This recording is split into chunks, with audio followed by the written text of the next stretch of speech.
Hey, I'm Love, And I'm Peace.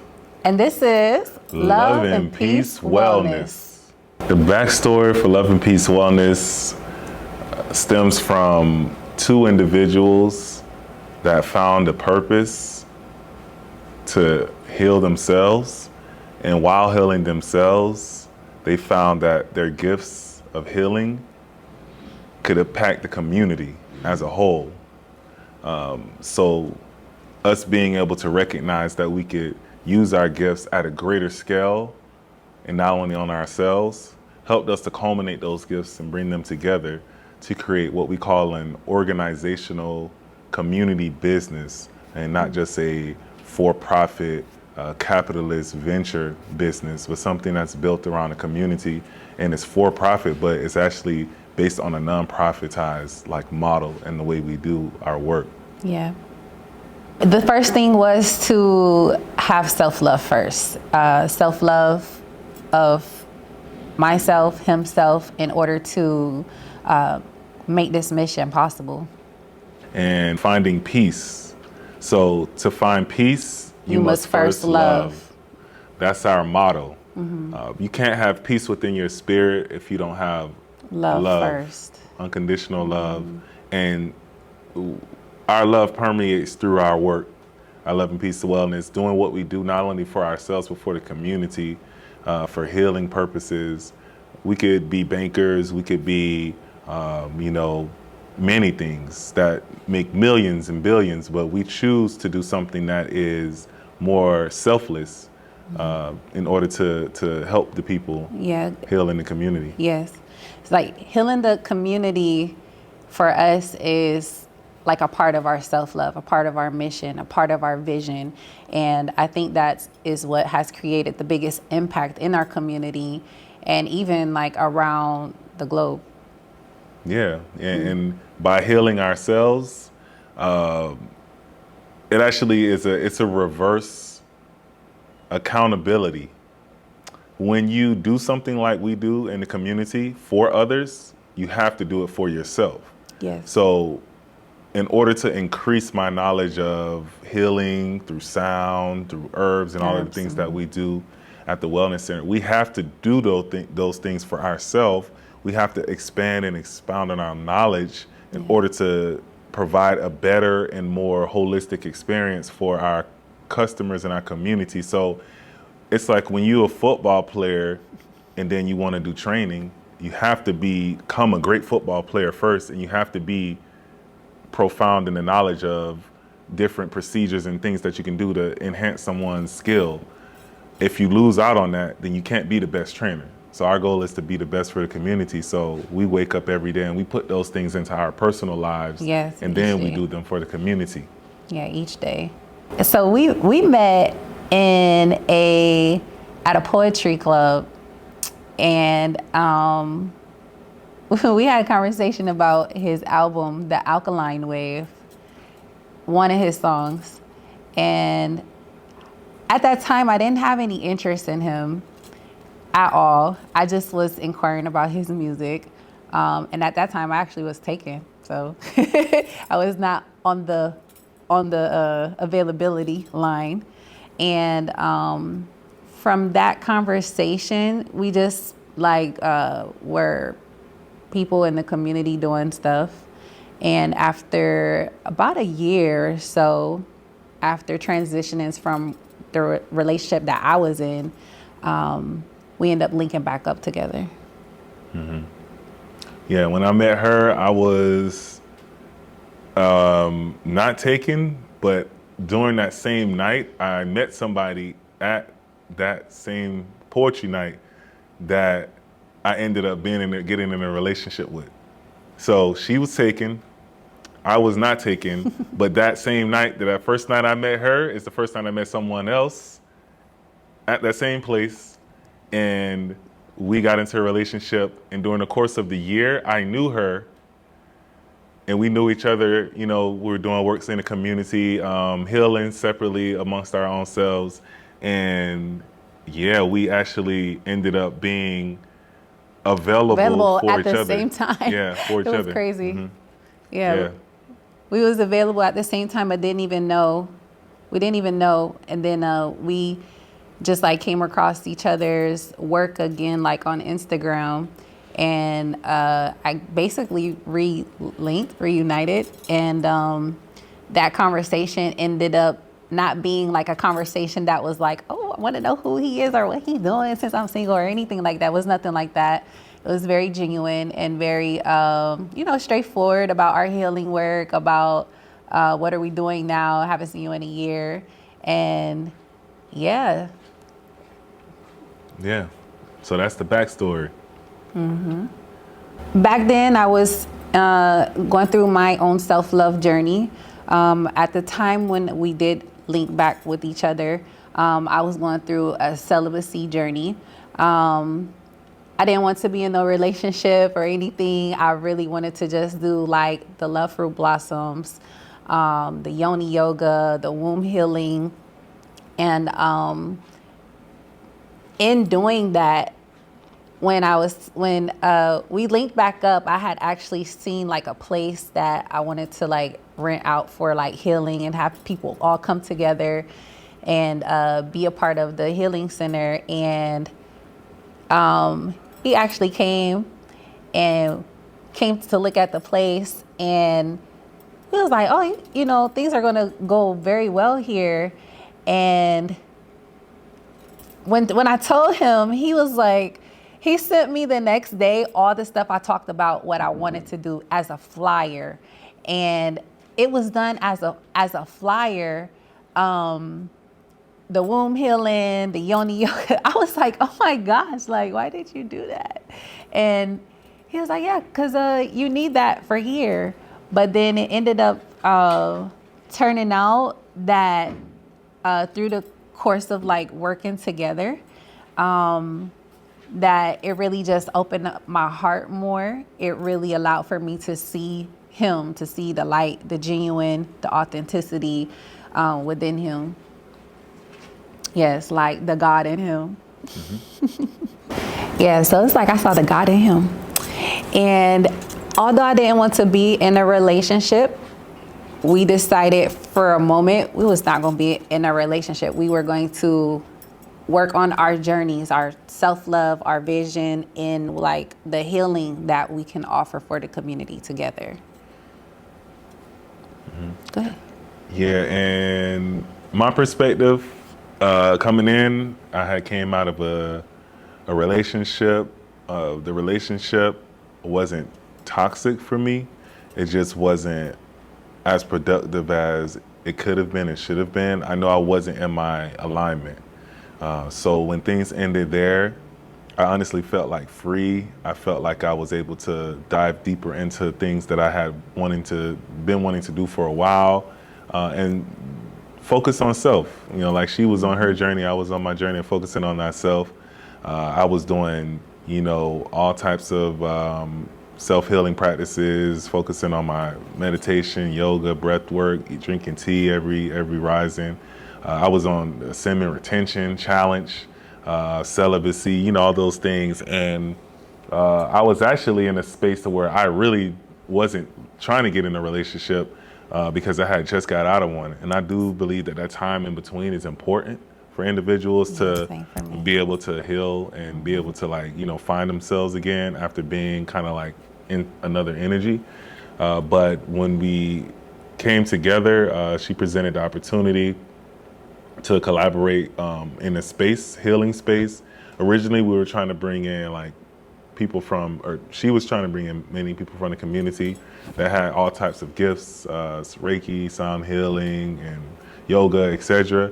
And people responded, people were interested, but people didn't follow through. Yeah, they weren't committed, they weren't consistent to be committed.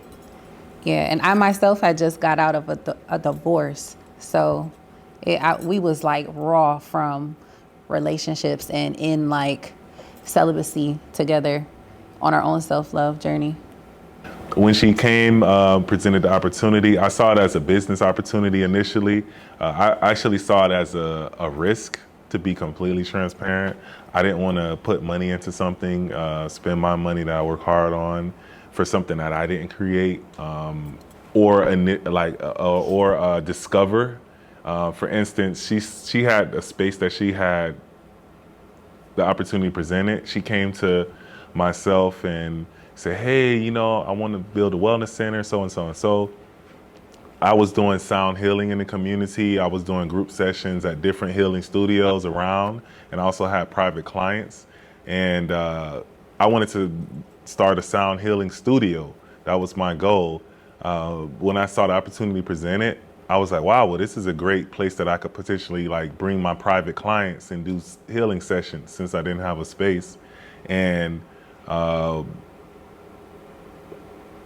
I saw it as like a risk because I was like, I don't want to put my money into something and I'm not in control. So it was a part of me that was like, I don't know if I feel comfortable putting money into something and not knowing the outcome, not knowing, not being like a business partner prior to this or doing anything prior to this together and then just putting in our funds and like going in on something.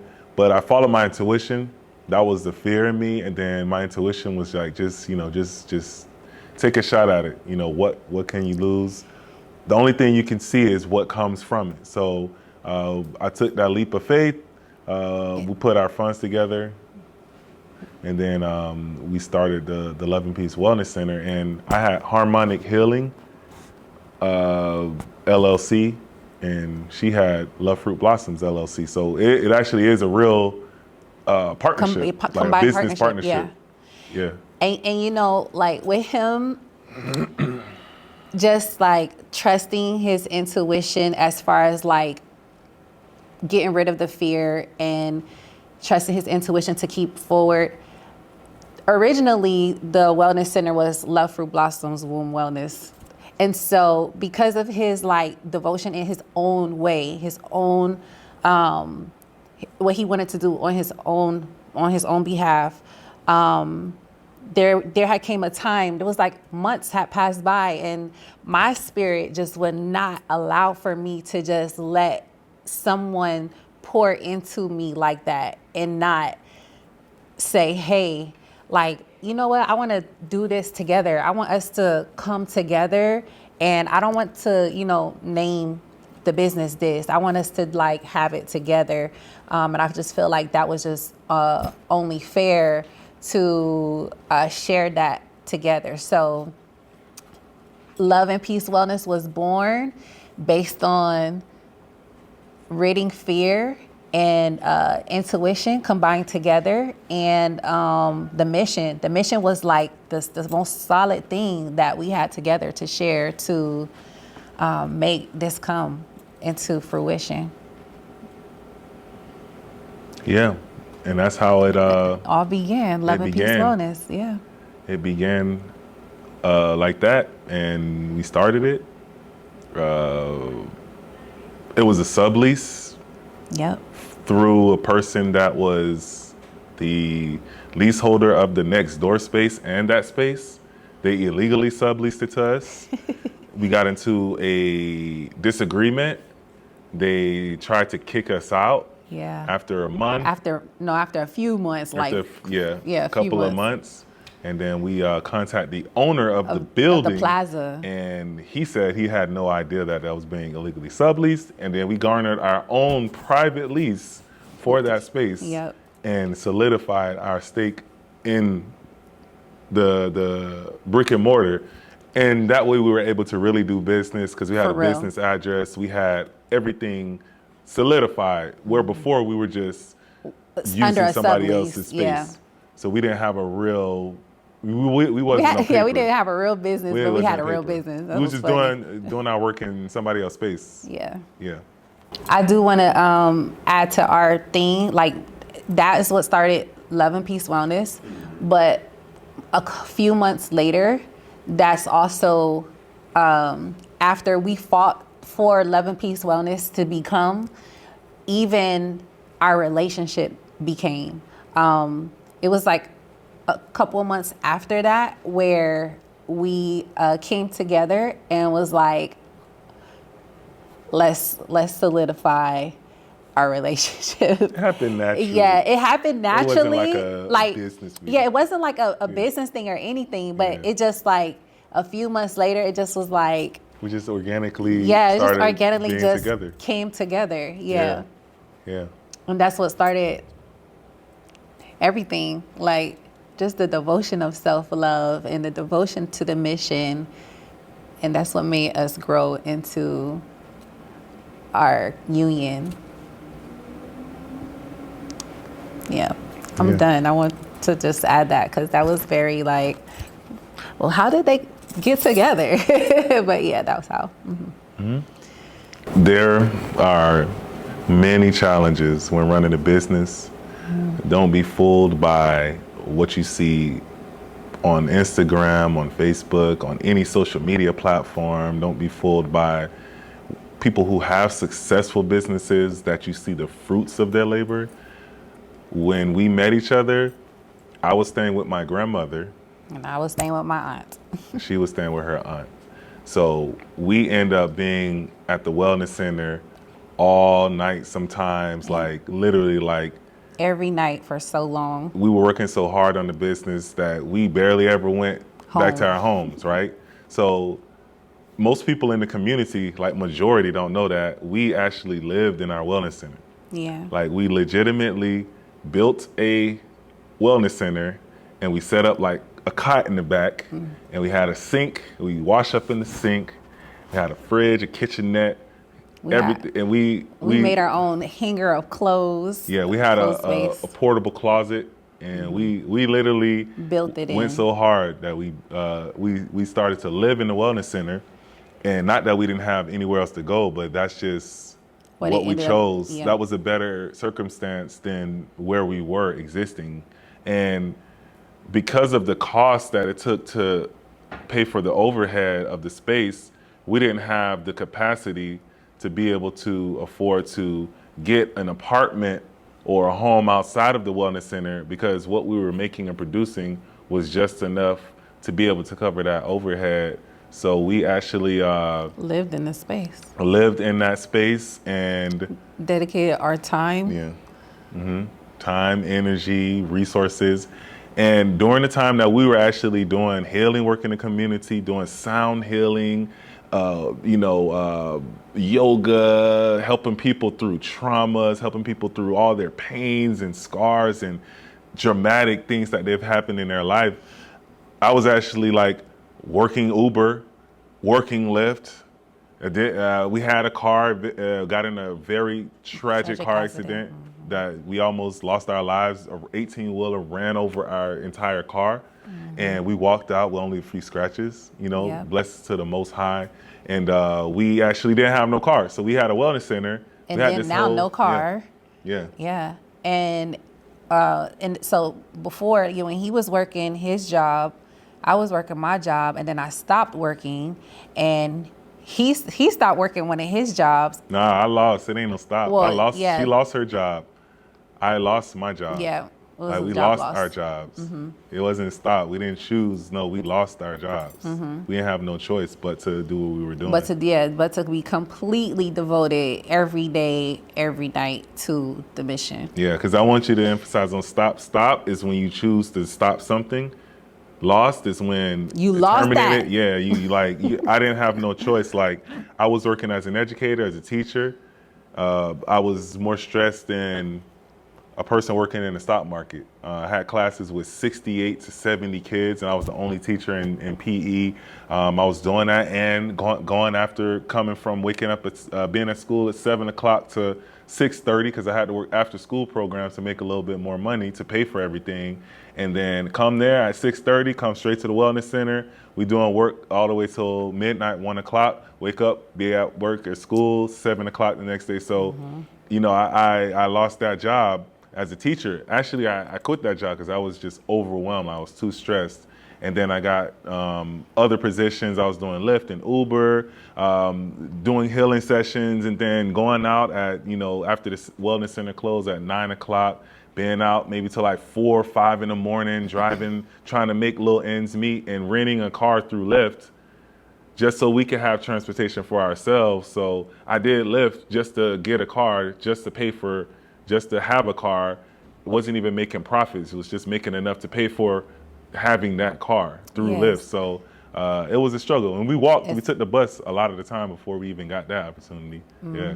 And then in the meantime, you know, while he was doing that, I would prepare like the herbs, the tinctures, the products, create products, have that on the shelf, have those things made, make capsules, do orders, doing well. We shared content creation, but we definitely were pushing content. Yeah, so it was a dedication to. It was like survival mode with devotion. Yeah, definitely. And we actually started to see some breakthrough. Yeah. Business started to. Yeah, business was great. We saw almost nearly six figures. Yeah, during the first year of our business. Yeah. 2019, we got close pretty much to that figure. And from there, we started to feel like, wow, like this could really work. We had a CPA, we had marketing. But we were doing self-marketing actually at that time. At that time, yeah. We didn't have funds for actual marketing team or anything like that. But yeah, our business was growing. People were knowing about us. We had yoga instructors, four at one time doing classes throughout. We had different events throughout the month. People were renting out the space. We had people coming, clients buying packages. Yeah. And then COVID happened. 19 happened. Oh my gosh. And it was such a pivot in our business where it was like we were knocked off the platform of thinking the way that we were thinking before, and then had to quickly think of a way to survive that. And so while they closed all the businesses, we were living in our business and we're trying to figure out, how do we get to our clients? How do we get to our customers? What can we do? So we had to create packages for the COVID. And so we did that, bought CMOS, had the immune, what was it? The immunity package. The immunity booster package, which a lot of people were ordering. People were ordering like pounds and pounds of CMOS, and it just wasn't enough. After the fad, the hype of COVID happened, our business saw drop. We had online product sales and in-person clients. So in-person clients is here. Online sales was always like right here. And when COVID happened, this happened. Online or clients, in-person clients went to zero. And online sales skyrocketed because we had CMOS and elderberry on stock. Yeah. But that only lasted for a short term because people were trying to order 5,000 pounds, just huge quantities. And our supplier, they couldn't supply. They eventually ran out. We had a supplier that we used to buy boatloads of it from. So much. And they ran out. And once they ran out, we couldn't even supply those people to bring in that income and, all the things that we were providing to try to help with COVID. It just wasn't enough to make up for that complete loss of revenue. Yeah. The complete loss of revenue from not having any in-person clients, no yoga classes, no events, just going from a 50-50 business to 100% online is a hard pivot when you got to do that in a span of 2 weeks, roughly a month to at make most. The next month, during COVID. So resources were shown to us, as you know, PPP. We didn't get no 300,000. To be completely transparent, we got 10,000, two increments of 10,000, 20,000 total, in which we did a gigantic, amazing retreat to Sedona, Arizona. Yep. That was very successful and great. Yeah, which benefit like over 20 something people, about total. Yep, and then we put the rest of the money into the business. We got more products and we invested into Content Factory Media Group. Yeah, I gotta do a plug. We invested into Content Factory Media Group. Yeah, we invested into a marketing team, I love it. and that was our first Real real marketing. We've never had like professional pictures, professional videos, professional content. We just did our cell phone on a stand. So this was like real, and we were like, oh my gosh, We got like we're about to like be big. Like our Yeah. business finna go crazy. Like yeah. And yeah. that made us very happy, very confident Mm-hmm. that okay, now our business is taking a shift. Mm-hmm. And I like to say our business as our baby because like it's like now our business is taking a new shift on kind of like a rebranding and just getting back to where we were to get our clients back, to get our customers back, to encourage people also too, like how to go through their own processes during like COVID-19 and how to get back on their own feet. Mm-hmm. When the quarantine ended, right? People were given like unemployment. They were given not incentives. I don't want to say that. They were given what's it called? The stimulus packages.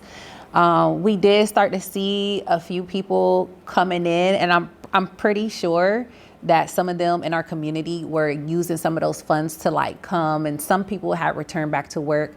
And so we were seeing clients, and we had some customers when things had returned back, but it was very few and far but that we had to come and show up, and we were like so grateful to see people coming.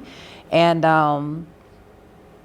that money for the PPP, it ran out. And yeah, in addition to that, okay, we asked the city to assist us with they had these things where you can get help if you're a small business with rent, with water, with lights. And so when we got that, they said that they were going to give us, I think, $19,000 or $15,000, and they would pay the rent, pay the light, pay the water, but we only needed assistance with the rent and not just the water, because we were making enough to like pay water, pay lights, and so but we just wasn't making enough for the complete overhead of things.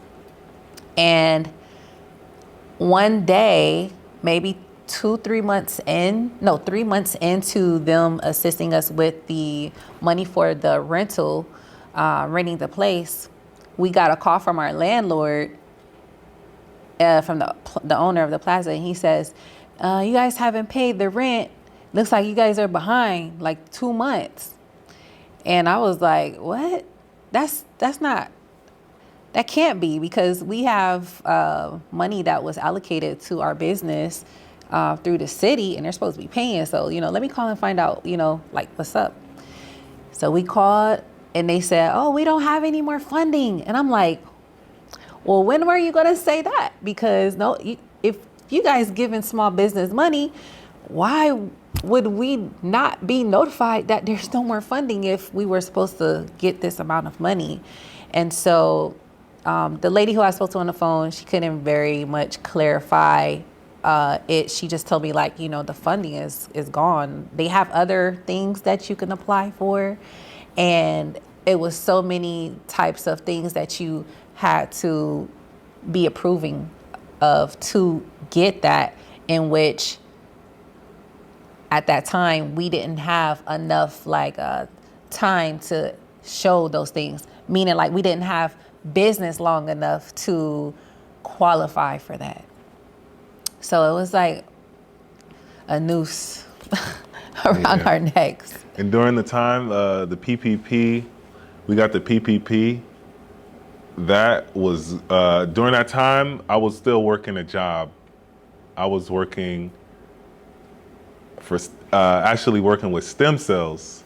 So it's actually great because we own a wellness center. We do holistic wellness. I actually was growing stem cells. I was working for a stem cell treatment company. So I actually know all about stem cells, what it can do for the body. It's a natural, healing mechanism for the human population. And as I was doing that, I came down with COVID, so I wasn't able to work temporarily. And then I got let off from that job. So I basically got terminated from that job. It was okay when I got terminated because it was in the midst of COVID and everybody and their mom was getting Something. unemployment. So because everybody and their mom were getting unemployment checks, we actually both had unemployment checks. We actually had the PPP, had unemployment coming in every couple of weeks. Then the unemployment cut from what it was, it cut in half. So I think it was like it's $1,100 a month. Then it went to 500 or 400, Something like and it was that. like whoa. And then we had already invested like our money into our business, like the retreat, the business. We invested a lot of money. We hadn't seen those returns yet, so we were still like at a negative, at a loss. And now we're finding out that our unemployment It was is cut and it cut in half, and then after that it ended. And we're in a space to where now we don't have we don't any have. income coming in but from our business, which is subpar because it still hadn't built back up to the level it was before. We're out of PPP funds. We invested it all into the business, the thing that we thought was the best thing to do, that everybody would say, oh, put it all into the business. And, we did that. Maybe we didn't have business etiquette or guidance, the right mentors to teach us like how to put it into certain things the right way. Maybe we to make it overspent longevity. in certain areas. We don't know that, but we just know that it didn't pan out to be something that helped our business to survive. And we got to the space to where once the city announced that they were no longer funding the rent payment for small businesses, we found ourselves in a fight or flight stage. And I ran to go get a job as washing cars at a car rental place for $10 an hour. But it just wasn't enough. At that point, we had to figure out how to close the doors to Love and Peace Wellness because we didn't have the funds to keep it going. Yeah, so we had to figure that how we were going to close, and also too, what we're going to do at home, because home, Love and Peace Wellness, the brick and mortar was our home. So as devastating as it was, we had to leave because the manager was putting stuff on the landlord was putting things on the door for, you need to pay. You need to pay, and sending notices and, talking about sending things to the courts. And so at that point, while he was working, he was like, yo, we have to close because we're not going to be able to afford this like this. And so we had to pack up, and he started to look for a place. And that place wasn't going to, we ended our wellness center October 31st. And we were also looking for like a place, but we didn't have nowhere to go on October 31st. However, we had to figure out what we were going to do. And then we had to end up going to Quiet Waters Park and living in a tent for 2 weeks. It was supposed to be like a month, but it was like 2 weeks. And so when our elder of the community found out like what was going on, he was like, what? Oh my gosh. Yeah, I got rooms, I have people, he's reaching out to people in the community. And, we kind of felt like embarrassed about that. And he was like, no, don't tell everybody. Like, it's so hard, like wrenching, so vulnerable, so like, oh my God, like what is happening to us? And so yeah, we stayed in a tent for 2 weeks. We had a storage, we put our stuff in storage. He was working the car wash job. He was working, that was the only job at that time. I wasn't working, but jobs, flipping me. Yeah, okay, yeah, so he was working another job, a nonprofit organization. At that time, so I was working two full-time jobs. Yeah, so we started looking for a place. We found a place, and it was going to be December that it was available. So we had like a whole month of like, oh, we're going to live in this tent for a whole month? Oh my gosh, So I'm like, okay. And that's the whole thing within itself. I'm like, I just want to, remain steadfast, have faith, and know that this is all going to work out and it's going to be better. Still putting stuff out online for the community, still doing stuff for people in the community while going through this transition, and also working on my own self as well. Yeah, we were initially disappointed, in the community because we felt like when you do such amazing things like we were doing, how could they let us like close down? So many people were like unaware of it. So many people were. They were saddened too by they were unaware and they were saddened after it closed. But those individuals were the ones that had never came and spent $1 with us. They never really. They just knew about us. They supported us, but they didn't support us like with dollars. Like business needs dollars. We need like support through dollars, through energy being sent to us, to other referrals. Like, so a lot of people were so sad to hear about us, but then those individuals never spent $1 with us, and at the space that I was in, I was trying as much as I could at the time to be the masculine energy, to be a provider, protector, and I felt like I had failed at life, literally.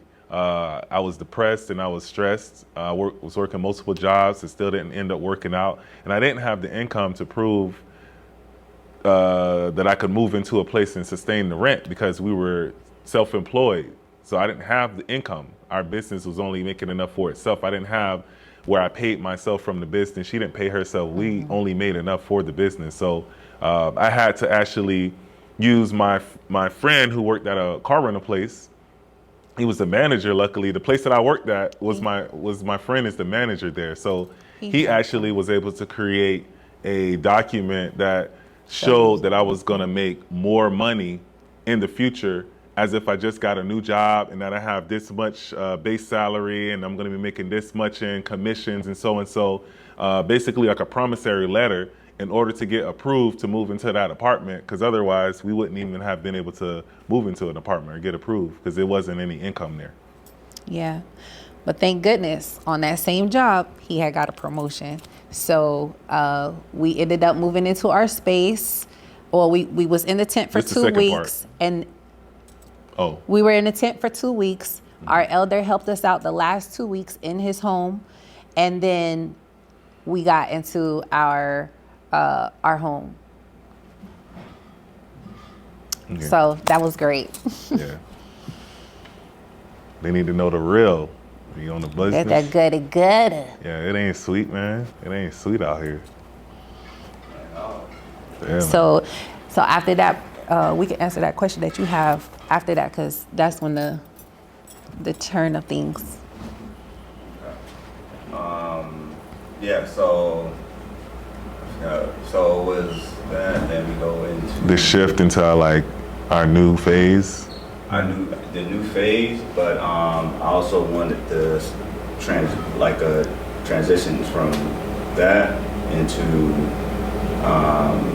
the fire, all that. You still had a desire to help the community. Yes. That was so important. Then now that you guys transition into doing something that's the expansion, where you guys are able to, go into that. Yep. Yeah. So just that little piece to go into the next part of the expansion. Yeah, so now that we got grounded into our first home, our first apartment together, we were still very passionate about the community. We did not want to leave the community high and dry of Love and Peace Wellness and what our services and what we had to offer them. We definitely did stay committed. While he worked, I went to events just to make sure I show face, to still sell our products, to still be involved, to create connections with people, because it was something that we wanted to make sure we kept connection to our community. We also, what was that? Dang. Oh, let's lose my thought.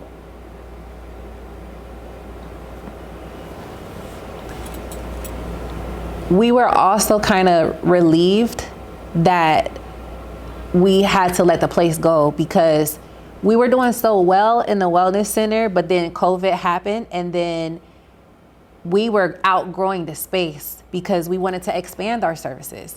Like, we wanted to have a bigger space to do all the services we wanted to offer. And we were building up to that point, but then COVID happened.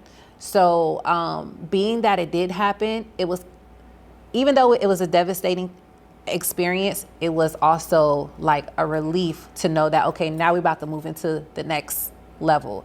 So during this time, while we don't have a brick and mortar, we're going to raise money. We're going to save money so that we could get a space bigger than what we wanted, a space where we can have retreats, a space where we can have more services to provide other than the sound healing and the womb, the herbal body steaming and the yoni steaming and the phallus steaming. Like, we wanted to have more. So, yeah. And for me, my reality was being an entrepreneur, working for myself, doing the things that I loved in the community. I found a gift from God through sound healing, through music, conscious music that helps to heal, not to kill. And being in alignment with that and not doing anything but that every single day, going from that to then now not having a wellness center, brick and mortar, living in an apartment, 1 bedroom, 1 bathroom, 600 square feet, 567 square feet, and working 2 jobs. So I wake up, I go to one job, right after that job is done, I don't go home, I go straight to the next job. I get off around 11 or midnight, and I wake up and do it all over again. I was not doing anything in the community. I stopped doing events because I didn't have time. I worked 7 days a week. Every day I worked at a job. I worked 5 days a week at both jobs, and then the other 2 days on the weekend I was working my other job. So I never had a day off. I literally worked every single day for 2 years straight. I did that for 2 years. I didn't have a day off. I worked every single day. So it wasn't no weekend, it wasn't no nothing. And I wasn't doing what I love. I wasn't doing music. I wasn't playing my drums. I wasn't doing sound healing no more because I felt I didn't have time. So it took my soul away. It made me depressed. It made me angry. Took out stress. Felt like I was just abusive with my thoughts to myself and to other people around me. And the fire and the passion to want to continue to do love and peace wellness and give our gifts to the community then presented itself through the online community. Yeah, and even though he was going through these stages, being there for the emotional support through that, it was, and also going through my own depression, it was like, so like, oh, we still got to stay committed. So like showing up in the community, still, wanting to have that connection there, and then sharing with him these things like, one day this is going to be over, but long as we continue to put like some content out, and, I go out and I network with people and we do things. We started to even try to utilize our own space to open it up, but it just wasn't big enough at the time. And we ended up getting connected with the cities. So we grew a connection with the city of Fort Lauderdale, the city of Margate, the city of Oakland Park, Miramar and Miami Gardens, and just so many cities. So we have been doing events for the cities. We've also did some corporate wellness. We've also offered services to people who had birthdays, weddings. So he was able to like use his gift in those ways. And so he had to take some days to work half days just to get in for some of those things. But it ended up turning out that we're still connected. We're still wanting to do this and not giving up and be committed to our community. It's been 3 years since from then, and maybe a couple months. And I want to say like the dedication that we've had to our community, the commitment that we've had to each other on self-love, on persevering through all these hard challenges, our own individual challenges, because they were there too. We persevered through so much, and I'm so excited for us because we've secured exactly what we've been planning for, what we've asked for, what I've prayed for, what we've prayed for, because we always pray together. We finally have reached the top of that top, and we now secured a Love and Peace Wellness retreat home in Douglasville, Georgia. So I'm really excited to be able to have the expansion of services that we always wanted to offer, in addition to having retreats there and utilizing Georgia's beautiful greenery and nature.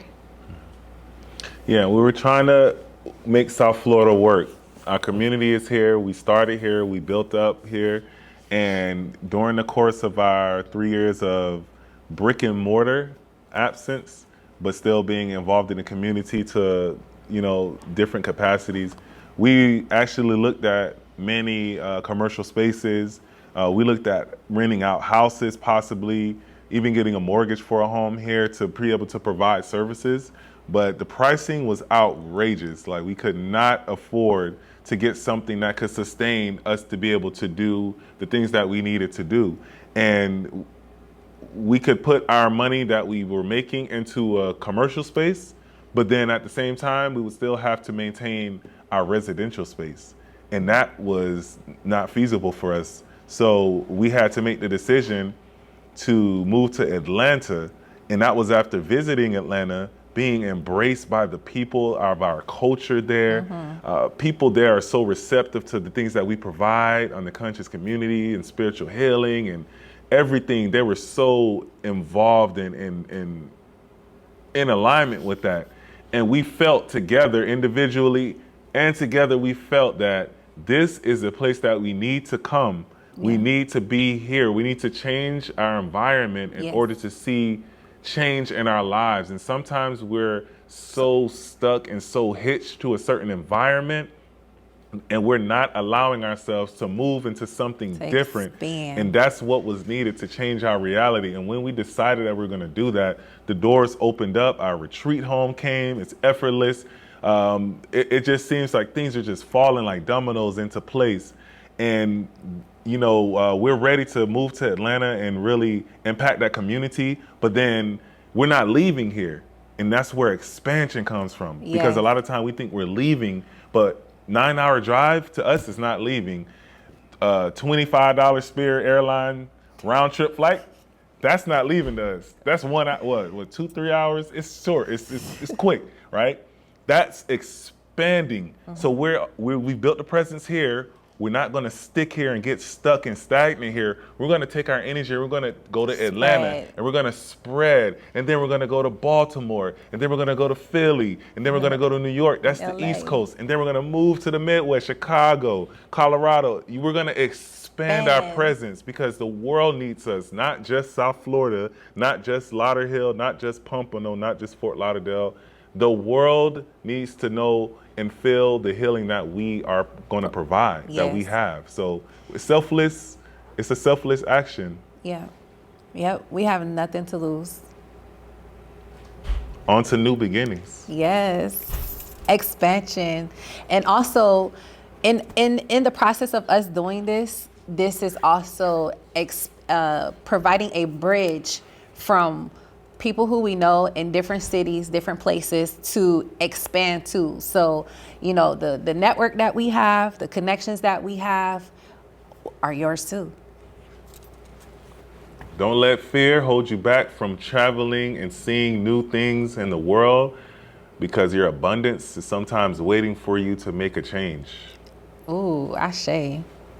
I am Amari Love from Love and Peace Wellness. I am a womb healer and a birth keeper. I mentioned birth keeper because a lot of people use the word doula in terms of the common term. A doula which is also a birth keeper as well. A doula is a person who assists mothers emotionally and physically through their active labor, through their physical labor, their active labor, and also their postpartum labor and even death. So what a doula does is, while she's there supporting the mother and also family as well, she's helping her emotionally go through the transitions of pregnancy. She's helping her also be educated, well-rounded on how to treat her body, how to breathe, what things are helpful for her healing process for postpartum. She's also educating the father, the family, on what ways to be supportive as well. And as a doula, you kind of also are like a coach, a sister, a mentor. You're like all of those things in one. And so what inspired me to become a doula in the first place was that being a womb healer kind of led me into the work of what I do today. It is just an amazing journey to have helped so many women to heal from or reverse from fibroids, reverse from cysts, reverse having PCOS or having issues with their wombs, and then being able to achieve having children and going along on that journey as well with them, and being able to see their child be born or their children be born and help them through postpartum. So it's like a journey for me as a doula, birth keeper, I should say. And that's what it's been for me. As a doula, as a birth keeper, to support moms, what I'm doing with those parents, with those mothers, are definitely giving them a full, well-rounded experience and helping them to be confident, know that they have the power to become the presence, the mindset, have the feeling from head to toe, to be able to achieve having a home birth, a wild birth, a free birth, and a medication-free birth. And I am, I should say, like at the baseline of being like embodying her, helping her to embody herself. And to play that role takes patience, it takes time. Sometimes you have some doulas, they only probably show up being a couple times or whatever. But I show up with being present with the moms, being present with the families, educating the father on how to breathe, how to provide relief, pain relief methods, how to be one with each other, and to release stress during during the process, and then to be able to utilize all of the methods that we provide at Love and Peace Wellness, the meditation, the yoga, the herbal body steaming, those things, and yoni steaming. And it just helps her and it helps him, the mother and father, to just feel well-rounded, coming from me as their doula, being able to provide them that support, and also dealing with mothers who lost children. I've been called a few times to have help mothers and to assist them through abortions, to assist them through miscarriages, to assist them through the loss of a child, and be able to provide that support for them, to be able to honor and acknowledge those children in each individual way, in its own way, to help them process that, to help them understand the 5 stages of grief, to help them understand what is actually happening between the spirit, the body, the mind of that child and the mother. because mothers take it very deeply and internally when going through that process. So as a doula, I'm there and present to assist in each and every way so that they can find that confidence, renew that confidence in their self all over again. So that's what I do as a womb healer and a birth keeper. And now it's to the point where I've had so much experience in doing this that I even have like apprentices that come aboard to get assistance or would like to learn with me the process as well. But yeah, so I'm really grateful to be a doula and be able to offer these connections for women, offer these connections for doulas to be, birth keepers to be, and provide the source of information, the education that I have from my physical and intuitive practices. Yeah, so being a doula takes dedication, it takes time, and it's not something you learn overnight, but it is something that is definitely worth living for and to continue. I'm Amari Love, and if you or you know anyone who needs assistance through their birthing experience or their losing of a child through abortion, miscarriage, or loss of a child, I am here to assist you. Just contact Love and Peace Wellness and we will get down to it. I am your birth keeper, Amari Love. I'm the Peace of Mind, also known as Peace, and I'm your sound alchemist. What is a sound alchemist? A sound alchemist is a person who uses sound frequencies to help to clear blocked energy channels in the body, to help to heal, to help to release stagnant energy.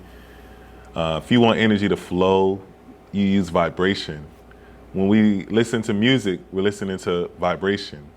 When you laugh, that's a vibration. Everything in our world is sound, and we're surrounded by sound.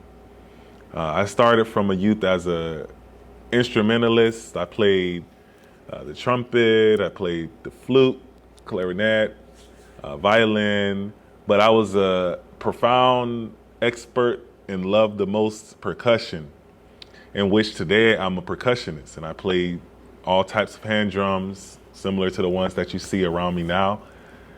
And I was brought to the space one day of wondering why sound is so powerful. That question started one day when I was DJing in college. I was DJing a party, and I noticed that when I played certain songs, I became more aware of the effect on the crowd through those songs. Why when I play this song, the crowd seems to sway like this?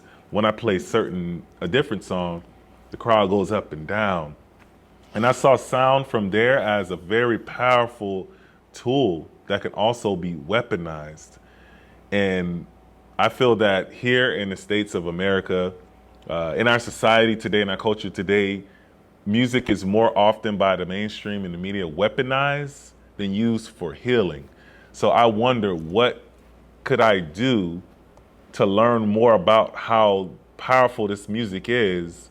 Why is it controlling to people? And how can I use that as a magic trick or a superpower to help people to feel better through sound? And that's what I began to research. I dove deep. I became obsessed with understanding the brain and why sound affects us, how it affects us, what types of sounds affect us differently. And from that space, I ran into a sound healing academy in which they gave certifications. I signed up, I paid for it. I did multiple certifications. I started to continue to dive into studying, and then I purchased my first sound healing instruments. Drum I already had, that was my real first one. And then I had a singing bowl, chimes, and I started to really understand what these instruments were catered to, how they were healing, how powerful they were and are, and I began to practice using these instruments to help heal people. I gave out free sound healing sessions and did individual clients. And once I did those clients, I began to get more experience. And from there, I started to really take it seriously and decided to formulate my life around using sound through music to heal people. So I create sound healing music. My music is not hip hop, it's not rap, it's sound therapy for the soul. It might sound like hip hop, but I have interlaced frequencies and things in there that are intentionally made to make you feel good. So I call that sound healing music, right? Then I do the traditional sound healing music. I have bowls, I have instruments around, flutes, chimes, and all types of apparatus. And I use those instruments to find spaces in the body that might be out of alignment, different chakra points that might not have enough energy or might not be spinning correctly, different traumas that might be blocked in certain parts of the body. And I use those instruments and my intuitive knowingness of sound and how it affects the body to help to clear those spaces and for the person to be in alignment with themselves. And then again, of course, my voice is naturally very baritone. So I was already gifted by God a very, very rich, very baritone voice that I do use for sound healing. And that's through music. That's through just speaking to people, through consoling people, through affirmations. And that is what the Peace of Mind does at Love and Peace Wellness. So if you're feeling stressed, if you're feeling like you got anxiety, if you're having a good day, if you're having a bad day, if your bank account negative, if your tire flat on your car or your car on E, it ain't nothing in the world that sound therapy can't solve and heal. So I'm here to tell you that whatever you doing in life right now, whether you're on top of the mountain or at the bottom, you can still use some sound healing from Peace. Hit us up. Let me give you a session. It ain't gonna be like nobody you have ever experienced before. It's very unique. And once you try it, cocaine is my middle name. You're gonna come back, because it's like crack. Oh yeah, it's like crack. Reiki is a form of energy cleansing through the power of your hands and through the power of also instruments as well. Yeah, so when you're channeling energy from the universe, you bring it through your body and you use it as a healing modality through the hands. So for instance, when you give somebody a hug, it feels good. And we wonder why it feels good. But that's because we're using that love energy, and that's Reiki. Giving somebody a hug is Reiki. You know, high five is Reiki. Even a handshake. Handshake. That's Reiki. Reiki. Putting your hand on somebody's shoulder when they're feeling down, patting their back, it's Reiki. Our hands are energy portals. Our feet are energy portals. So those two places are very important, and that's why they call the soles of the feet. Those are your soles, right? The soles of their hand, the palm, right? So these things are very important to use as healing modalities, and it's something that can be taught, but it's also an intuitive thing as well that you can learn and use naturally if you have a natural gift of it. Mm-hmm. And so the way that we use that with our business is through utilizing that energy to cleanse the aura field. We're cleansing the aura field to help remove that energy away from the aura field, and which some people have because of their levels of emotions, or also their different chakra fields may be blocked and it needs cleansed. So in addition to using the Reiki, we also utilize the sound healing as well to help flush out that energy and help it to rebalance. You know, it's like, when you go like this and rub your hands together, you start feeling the friction of warmth. And that warmth is conducted through an electrical impulse that's connecting the currents in your body together. And when you release that current, the palms are still warm.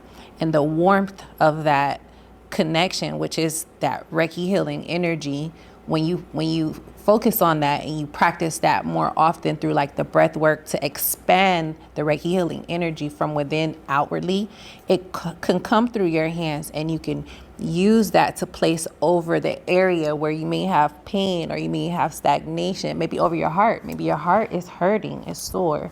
And so you can go like this for a good 2 minutes or a minute. You know, you don't even need 2 minutes, but like to get your hands warm, and just place your hand over your heart or place it a certain amount of inches away to like just cleanse that space, and you'll feel the warmth. You'll start to feel that energy move through your body. And you could close your eyes and definitely feel that washing of energy, that warmth of energy, just go deep into the body and to like move it. So that's a part of like the Reiki healing.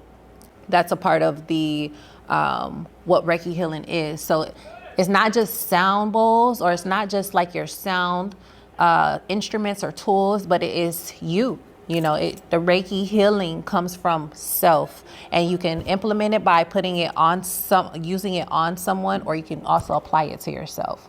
So yeah, because people get the misconception of having that as, you know, the tools, but you can combine them together. When you combine both Reiki and sound together, you get more of a deeper cleansing, a deeper connection, and you're able to, with the sound healing, like balance your frequencies, balance your chakras. The misconception of sound healing being the same as Reiki is incorrect.